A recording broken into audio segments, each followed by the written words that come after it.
Hello and welcome to In the Light, Growing Your Soul with me, Anna Isabel, and my guest today is Suzanne Worthley. Hello, Suzanne.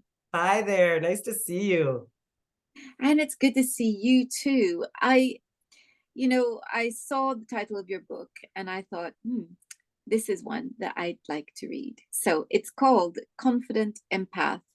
And then the subtitle is enormous, so I shall have to read it. I know. A complete guide to multidimensional empathing and energetic protection.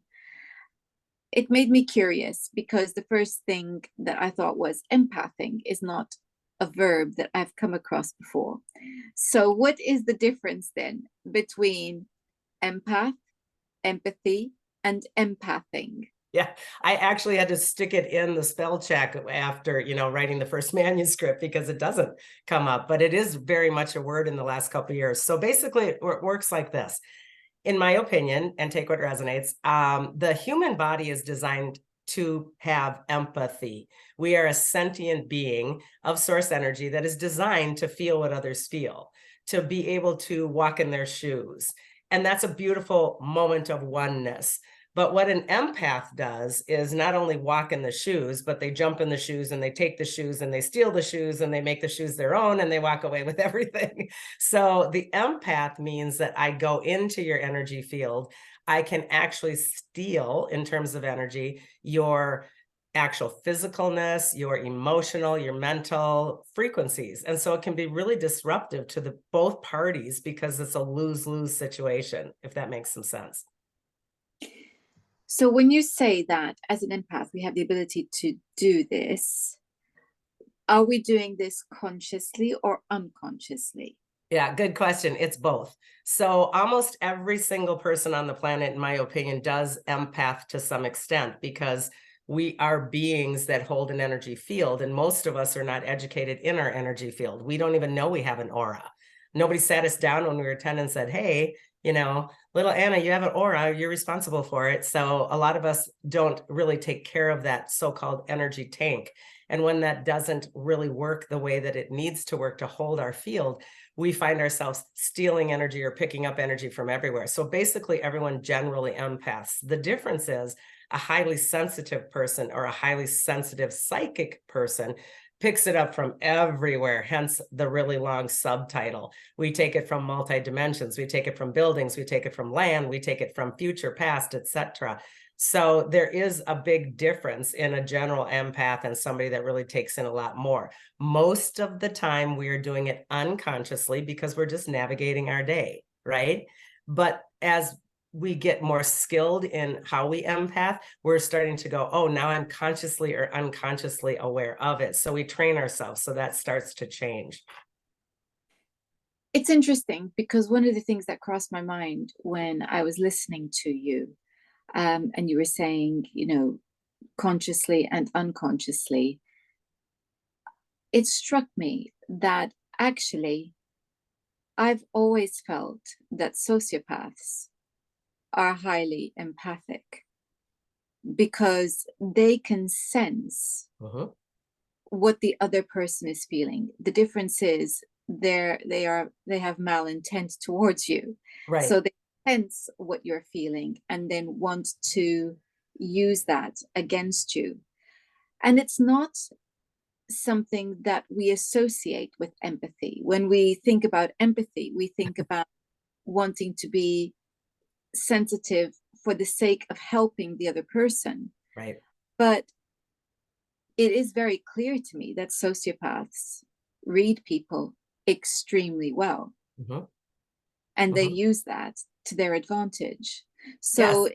That's, when you said that, I thought, I hadn't connected that with empathy. So what you're saying, I think, is that unless we are conscious of our ability to be empaths, that we can accidentally run away with ourselves and our feelings and either absorb stuff we don't want to absorb or accidentally invade where we might not be intending to invade.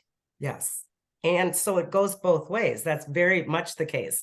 Not only the sociopath, but the gaslighter, the narcissist, all of this is pieces of this concept because it goes into the concept of the belief system behind it. That's what the book starts out with, is shed what you've been taught, because basically this is about belief systems of self-worth. And if I don't have that worth, like a gaslighter, a narcissist, a sociopath, if I don't have self-love, self-worth, I'm going to steal it any way that I can just to survive, right? It becomes manipulation and dark. But at the very same time, empaths are doing it by accident. Oh my gosh, I'm so sad you're sick. Oh my gosh, I want to take care of you. Oh my goodness, I heard you're having a hard time. I'd like to fix it. You know, there's these beautiful, genuine thought processes, but at the very same time, that belief system is off underneath it because I don't get to fix you. Energetically, I can't fix you. So it is an uncomfortableness between me and you that I'm actually trying to fix because the energy is off. So it comes from every single solitary angle. Some is really on purpose, some is by accident, some is like I started on purpose, then it was accidental, and so on and so on. So it's a crazy invisible world we're dealing with. Yes, it is. And it makes me think about boundaries and Mhm.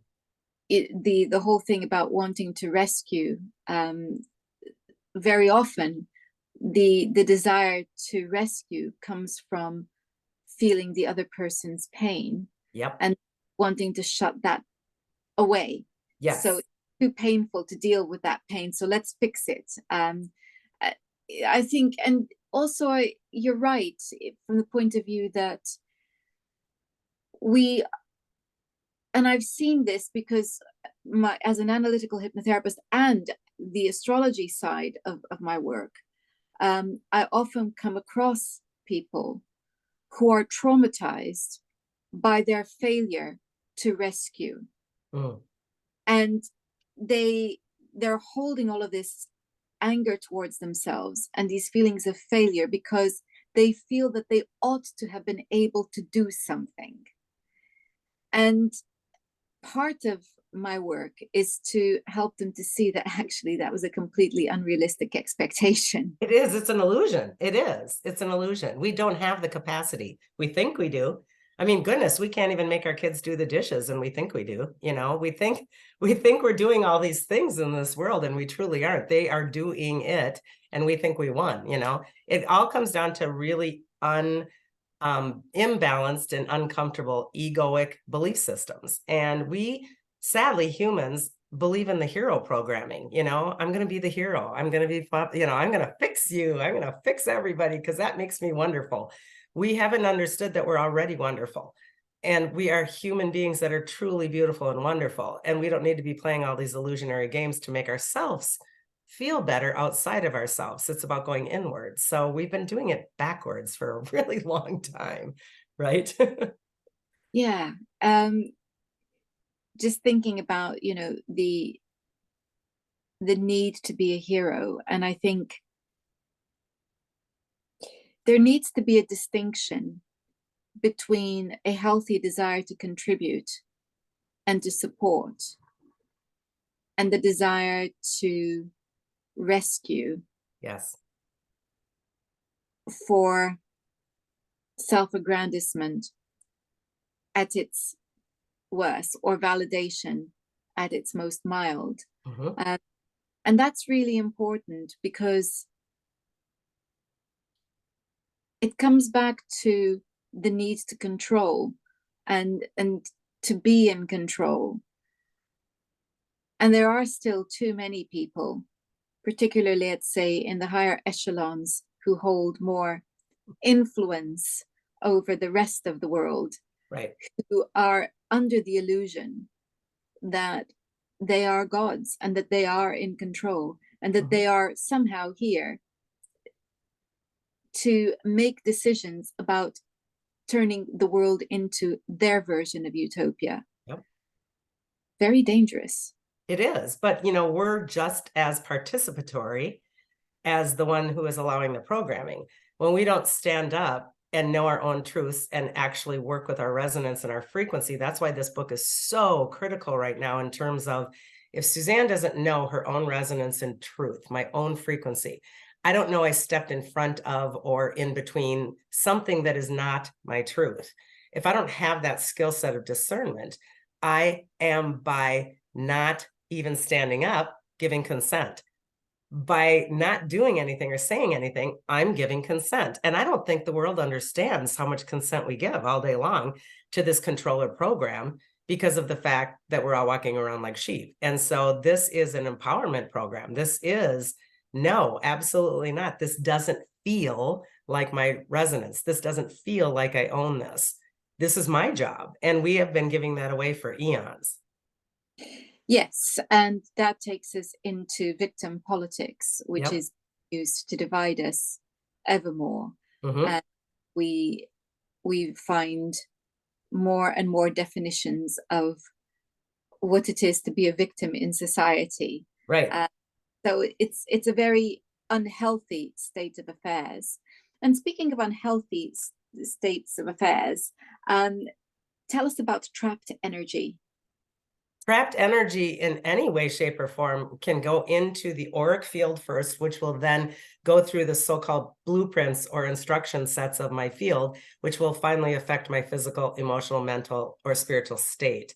Most of the time when we're talking about trapped, it ends up in the physical form. So for example, if I don't hold my truth, if I don't feel I can express my truth, if I don't feel like anyone acknowledges me or is seen or heard, oftentimes we'll find the throat chakra completely shut down or heavy or dark. And as a psychic, intuitive, I'll see that's just black or gunk or gross.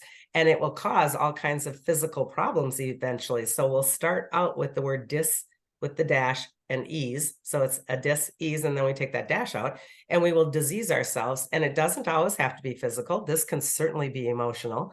This can be mental. This is when my brain just goes on that hamster wheel and I can't stop thinking about everybody else and fixing everyone else. And oh, by the way, I don't even have my own body in control. So yeah, we're playing victim, controller, victim all the time. It's the same program. So, we're victimizing our bodies while we're trying to control everybody else, and we're feeling like a victim while we're controlling while we're victim. It's all such a game. It's just silly. So the point of this is self-empowerment. It's your job and my job and whose ever job to look in your own body first. And this is the problem. We have been absolutely programmed that society says, oh, service to everybody else. This is the thing I was going to say before when you were talking. Service to self and service to others is very screwed up in our heads, right? Service to self seems narcissistic and I'm all about myself, but service to self and energy is critical. It's important. It comes primary. And then I can do service to others. But most of the time, everyone's doing service to others because they want the accolade, they want the hero program again. So we're goofing these all up.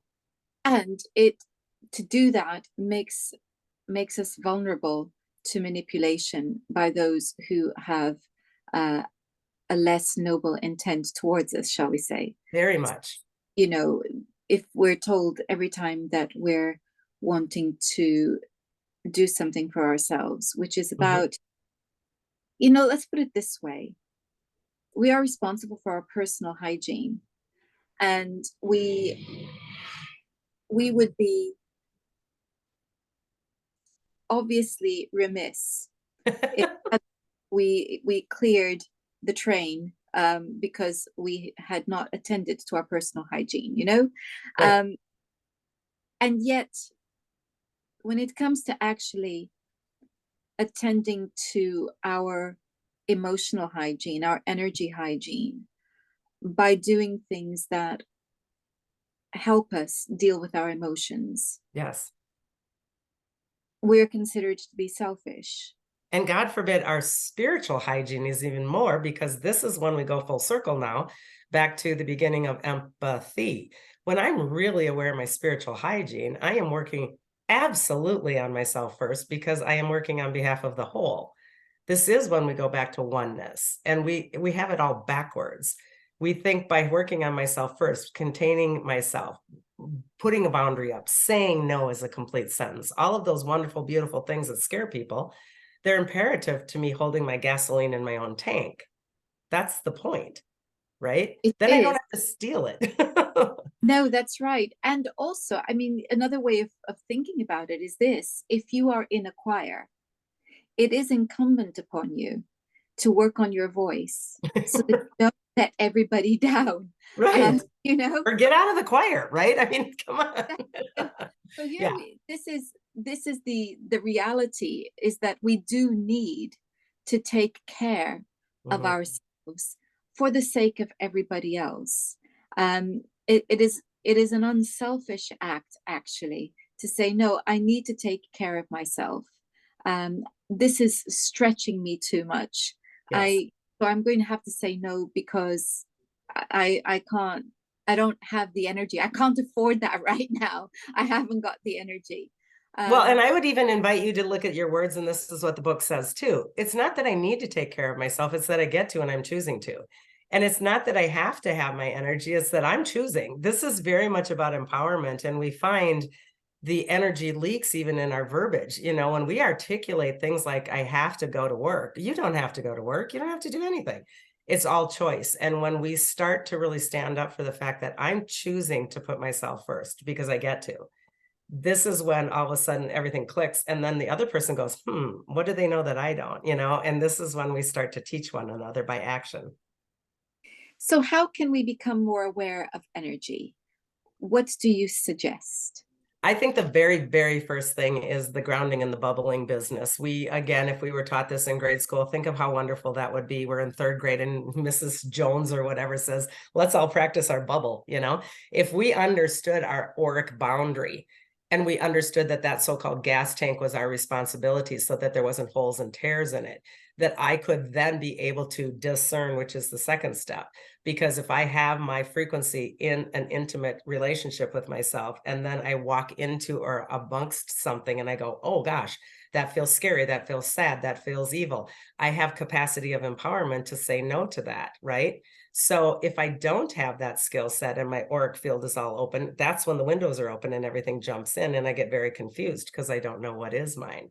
So the first practice, in my opinion, is to stay in the body, be present, do discernment, and do that bubbling exercise. And then we move into things like, is this mine? Is this energy mine? I just walked through sad. Is that my sad? Is that my sad? That's not my sad. Whose sad is that? And then we get very skilled in helping the universe and multiverses move information back to source energy when we get really good at this. And that's why we're here. So it might be relatively easy to achieve this. I did say relatively. When we're amongst work colleagues, when we're amongst friends, even strangers. But when it's intimate relationships, that becomes much trickier. So,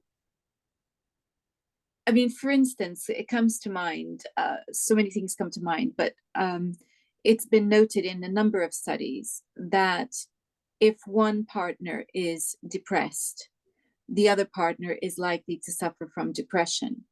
Now, obviously, you can see at one level that if you're living with somebody with depression, it's very draining and very tiring, because you're constantly wanting to help them, and nothing works, because clearly that's something that they're going to have to work through themselves. Right. How can we protect ourselves without being uncaring at the Right. same? How do we balance that? It again first starts with a belief system. So I think that I can help that person because they're depressed, means I come down to their frequency, I open up, and it's the energy exchange and I become them. It's magnetic and electric. It's like finds like. It's the law of attraction. So if I start to understand the mechanics of energy, I start to say, okay, next I look at that partner and I say, he or she gets to be depressed. And this is a new concept. I don't get to change them. I get to meet them where they're at without judgment. I want to change them because I feel uncomfortable around the depressive energy. That's the truth underneath. I want to fix them more because of the energy that is uncomfortable in my surroundings. And then comes in the emotional attachment. But if we remove the energy from an observer standpoint and I start to say, I'm going to contain my energy. And when we're in a love bubble, love automatically transmutes. It does, but fear doesn't. Fear has to go exchanging like this. So if I get back in a love bubble and I raise my frequency with no judgment and no fear attached, I'm automatically assisting. And I keep my energy up and I stay out of their way and I honor the fact that they get to. This is really hard for people because people go, what do you mean you're going to honor the fact that they're sick or they're dying or they get to? Well, they get to. I don't get to go into that soul journey and that experience and make it mine. I don't get to do that, but we do it all the time. We do it all the time. So honor for me, my first book I wrote was The Energy Healer's Book of Dying, and that's the death process from the psychic standpoint. And that's where I use the word honor tremendously in terms of a soul contract. We get to honor somebody else's journey. And the same concept goes into this next book. I don't get to actually fix you because I can't. I get to meet you where you're at with compassion. I can hold that space, but I don't get to change it. And that's about something, that I always call witnessing. And Yeah. clearly, witnessing another person's pain can be unbearable. But they have to work it out for themselves. Yes. And seek help if they need help, or be open to help but it has to be when they're ready. Right. And nothing that anyone can do to make someone ready. They either are or Or they they are. are. And nobody gets to change that. That's the beauty of being a human. See, we see this as all negative, even sickness or depression or upset or anything. We see everything negatively. It's the beauty of being a human is maybe I came down here with my own soul lesson to no pain. How dare somebody take that away from me? I mean, really, think about it deeper in a bigger scope of the quantum fields of I chose to come down here and have this experience. And now you're going to trump in and change that perspective because you're looking at it through your glasses of feeling sad for me. And my soul is doing exactly what it came here to experience. And so we allow that when we honor. We allow it. It doesn't make it easy.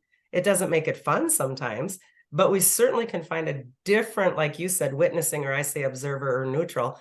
We find that space where we can hold beauty and love and compassion and kindness and really assist in true healing versus going in and changing it, or think we're changing it. Let's put it that way. Yes, of course, think we're changing it. There's something here about humility, isn't there? Mm-hmm. It's funny because my whole life I'm very galactic in the way that I think and work, and my energy is very, very different than most people. And I've been, even in my own intimate family, been accused many times of you just don't have compassion. I actually have tons of compassion in my viewpoint because I understand they get to be sick.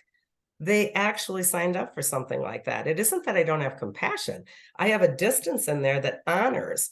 And I'm humbled by the fact that I get to watch someone have a different experience. I mean, it's fascinating when we think about it differently, right? I mean, source energy doesn't want the same experience out of 7.9 billion people on this planet. It wants 8 gazillion different experiences, right? I mean, that's what it's about. It's interesting that you brought up the word compassion, and I think it's very important to distinguish between compassion, where you are allowing the person to experience, and wanting to dive in to rescue and pleasing nobody, and including draining yourself. Yep. It's very important, when I'm with a client and they are describing incredibly painful and traumatic experiences. They are in floods of tears. Yep. I sometimes, and I know at these moments, I'm very grateful that they're not focusing on me, because my voice is calm, my entire body is calm, because I am witnessing their pain, and it is no good to them if I am suddenly in tears with them. That's what they need. They need me to be calm and be able to help them through this. So, but nevertheless, unbeknownst to me, my body's got other ideas, and I will feel suddenly a tear coming down my face. Now, that is about, that's an illustration about how we can feel very Mhm. much Mhm. the other person without allowing ourselves to get sucked in to the Right. point where we are of no use. So we can feel compassion through distance And as we well. can, Not real. and part of that is empathy. That's true empathy. That is true empathy, which is compassion, and all of it wrapped together. What happens oftentimes in personal relationships is I not only go from that, but then I move into pity and sympathy. And this is where we really go awry, because if I start to pity somebody, then I'm actually putting a judgment on their actual embodied creational reality here. How dare I do that again, right? So when we slip into compassion and empathy, it's beautiful. The tear is beautiful, right? I mean, that's awesome. I can even empathize with you because quite possibly maybe I was abused or I was attacked, and I can really regenerate that trigger to some extent. So I can even empathize more. But when I start to put in the feelings of pity or sympathy or wanting to change, or all of a sudden my stomach is hurting and now I'm remembering my trigger, then we're in trouble. So there are very distinct lines, even though this seems all kind of messy, there's very distinct lines in this, and it's very learnable. It truly is learnable. And ultimately, love and compassion must hold acceptance within them, Yes, because otherwise it is about judgment. exactly. And we have to be very careful about placing judgments on situations and on people, because when we are, as you say, acting out of pity, there is a judgment Mhm. that's being placed, and sometimes, or in fact often, it is misplaced. I would almost say always. Yeah, right? Because it's just so not the right sandbox. Everyone's playing in each other's sandbox, everyone's throwing toys. My goal is to assist people in that the power that you have in neutrality is so incredible. So stay out of the judgment, stay out of the pity, stay out of it, because again, I work very much on the concept of my soul is completely different than yours and his and hers. We all came down here with individualized so-called plans of action for source energy. Why would I want to get in there and make them all the same? Why would I want everyone to be the same? I mean, it's just, that's like going to the ice cream store and you have 31 flavors and everyone's just going to eat chocolate all the time. I mean, source energy wants 31 flavors, right? I mean, there's a million different reasons that source is embodying to have experiences. And then we bring it to the soul level. The soul is choosing their experiences. I don't have the right to judge that. I don't have the right to judge anything other than my own path. So I was in a car park the other day.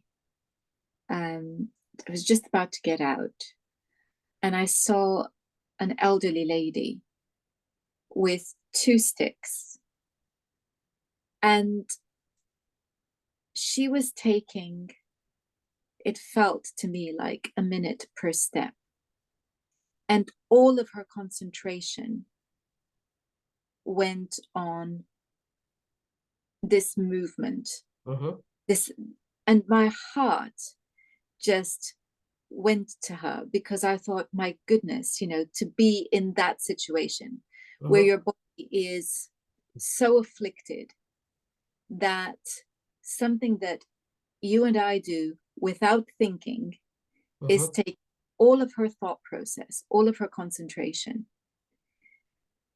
So that was the first thing. And then I thought, how brave, Right? How awesome is she? I mean, right? You could be sitting home in your lazy incredibly, boy chair. how incredibly courageous, because Right. she might have given up. Yep. She might just decide to be at home.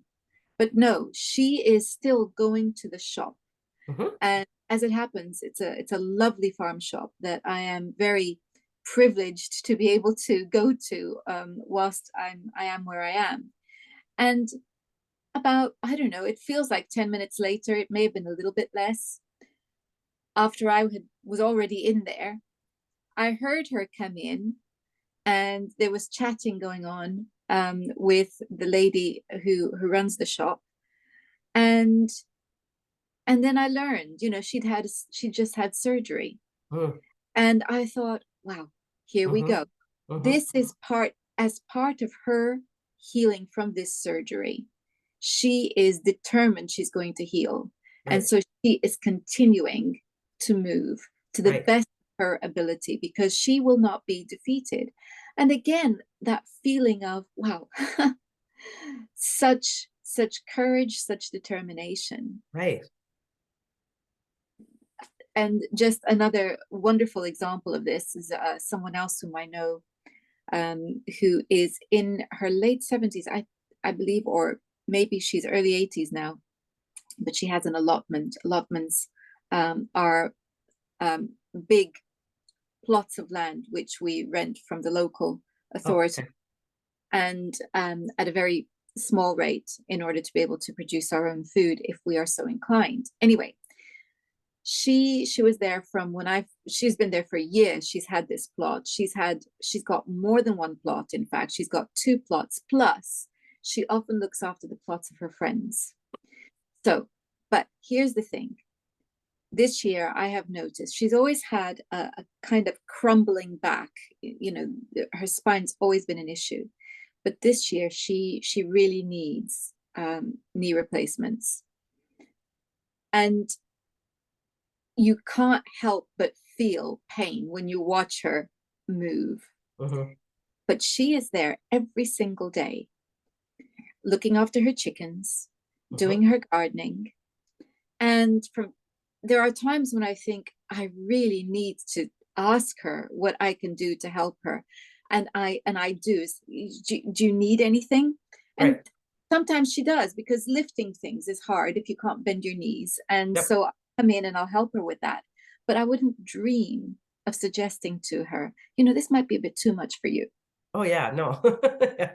Because what I feel is tremendous respect Hmm. for the fact that she is not going to be defeated by dodgy knees that need replacing. Right, She, right. this is what she does. This is what keeps Yes. her. So I think I'm just those two stories are really about illustrating what you mean by honoring the Hmm. person, Hmm. is treating them with that respect. Yes. I have a lovely old mother. That sounded nice. My mother is 89 years old. And, growing up very Catholic back in the day, she'd say, Suzanne, so pray for so-and-so because she, has breast cancer. We want her to get better. And I would look at my mom and respectfully say, no, I'm not going to do that. I will pray for her highest and best good, but I will not pray for her to get better, because your version of better might not be her higher self's version of better. Right? I mean, I will pray for her highest and best journey. I will pray for support in whatever way her benevolent beings need to be there for her. But if her journey is to actually have that cancer experience, and her soul contracts with everyone involved in her life are experiencing that as a co-contract, how dare I think that that should be different, that she should get better, right? Because better is relative. Better might be dying, right? I learned that really, really hard in my first book with a dear friend who I felt I was helping get better. This is when my ego got a big hit, because better meant he was going to die. And it was a beautiful, awesome death for him and his entire family. But my ego got a little mixed up as the healer in between there, going, I kept getting messages, you're getting better. Well, better meant he was leaving this planet. And I think that that was a really big lesson for me, and I will never forget it. And that, gosh, that's like 17 years ago. I've never changed in the level of honor since then, because it was a really big wake up call. Better is relative, right? It is. And that's really, really hard, Yep. because we are all very much inclined to avoid pain, and, would like to do anything to avoid it. And really, when we're praying, and we're prayers of the type, we're praying for deliverance, from pain, and the pain of loss for ourselves as well. So it's a very human thing to do, very understandable. It is something that we can ask for healing to help support the person through the process, wherever that process is going. We can pray and ask for healing for the family members who are going through a process of their own as well.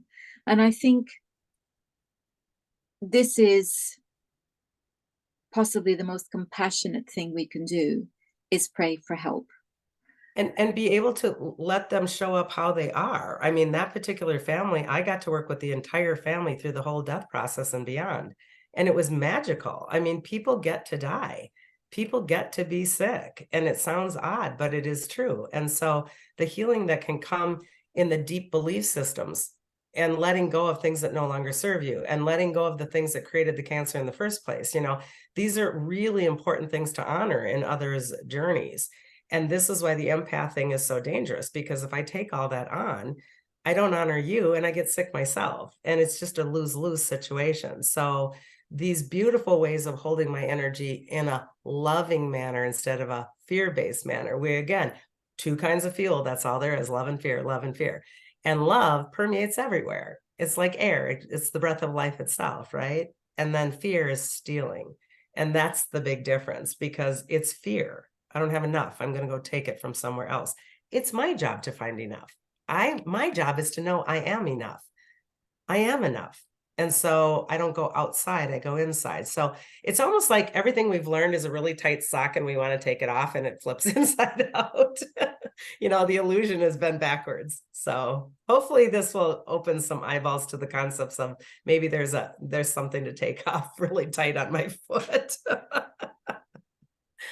Well, what I hope is that everyone watching this interview will understand the importance of understanding that we are enough Yes. and that we do not need to prove that we are anything more than what we are, and that we don't need someone else to validate our existence. Yep. And the three that I teach are safe, worth, and enough. All of those three create the trinity of energy: safe, worth, and enough. And they really relate in go in and out of each other like the infinity sign. And when I know that I am truly safe, and when I know I truly am enough, I totally have self-worth and love. And that all comes from inside. And we've been giving that away forever. So, and we can give it away once we have it, right? So it's important. It is something that is very difficult to achieve, because interactions with others may not always be positive, and people can dump their fear, their resentment, their anger on others. Sometimes they do it in a big scale, affecting many people all at once. Other times they do it on a small scale. Sometimes they do it intentionally. Sometimes they do it unintentionally, most often unintentionally, I think. But nevertheless, it's important that when we are the recipients of such energy, we understand that that is not a true reflection of who we are. May not be a true reflection of who they are either. Correct. At that particular moment in time. So it's remembering that as nice as it is to receive validation, we need to learn. For me, the definition of strength is knowing that we don't actually need it. Right. That's the validation of strength. And so this is a muscle that we all need to do some weightlifting with. Right? Yeah, exactly. And to really know that we do truly have everything inside of us, and to go inward first and find those places when we have that barrage from the outside. If I'm reacting in any way scared or fear-based, my homework is to go deeper inside and find, why do I still have a trigger? Where's my trigger? So, what is the difference between what you and I are talking about, which is having a true sense of self-worth and not needing to prove oneself, and arrogance?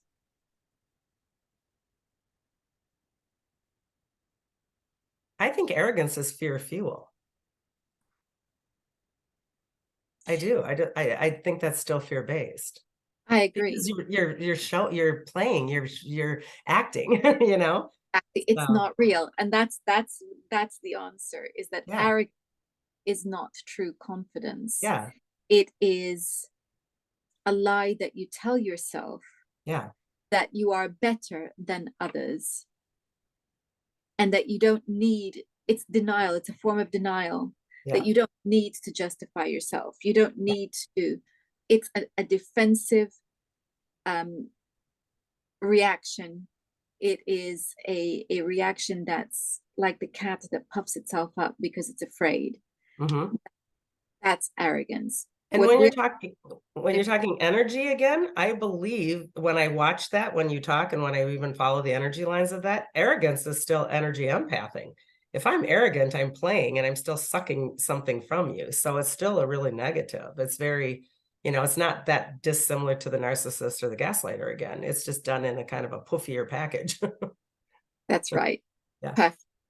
I felt it was important for us to make that distinction Hmm. because the kind of thing that confuses people because we're taught that if you're confident, then you're showing off, you're doing this, you're doing that. It's very different. Allowing your light to shine is very different Hmm. to pretending that you're shiny. I think the more confident I've become, the more vulnerable I've become, which never made sense to me a million years ago because those didn't even be in the same sentence. And I am more and more comfortable with throwing myself under the bus to help people understand that just because I do this every day doesn't mean that I don't still get mad at my husband when he doesn't do the dishes, and I apply that to my worth. But I do catch myself quicker and find the skill set to reposition and, et cetera, et cetera. So I think the more confident I've become, uh, the more vulnerable I've become, and the more truth I've been able to just say, that's where I am today. It doesn't mean I'm even going to be there tomorrow. Who knows? And being more present. And I think this is part of being in the body, is being more present. That's the gift. Yes, indeed. And we're back to humility as well. Yeah. So it's far from being the big head that people might be misunderstanding Hmm. uh, we're talking about. So, Suzanne, if people, just a reminder to everyone that the book we're talking about is Confident Empath. And if people want to find out more about what you're doing, how do they do that? Yeah, thanks for asking. It's just basically my website is my name. So my first initial, so it's SWORTHLEY.com. And both books are on there. They're on Amazon, they're on Barnes and Noble, they're everywhere if you just pop it on there, but you can also go through the website. And then on the website, I have tons of free information. There is a ground and bubble technique that's a free download on my website. So if someone wants to start to train themselves in this process of keeping in their field, that's free on my website, as is a lot of other information. And then we also have a ton of YouTube podcasts as well. So thanks for having me to share this message in different ways, and Instagram, etc. So all through my name, super easy to find me. Fantastic. Thank you very Thank much you. for your time today. Thank you for having me. It was really a pleasure. I really enjoyed it. And thank you all for watching. Next time, we're going to be looking at lymph health. Until then, goodbye.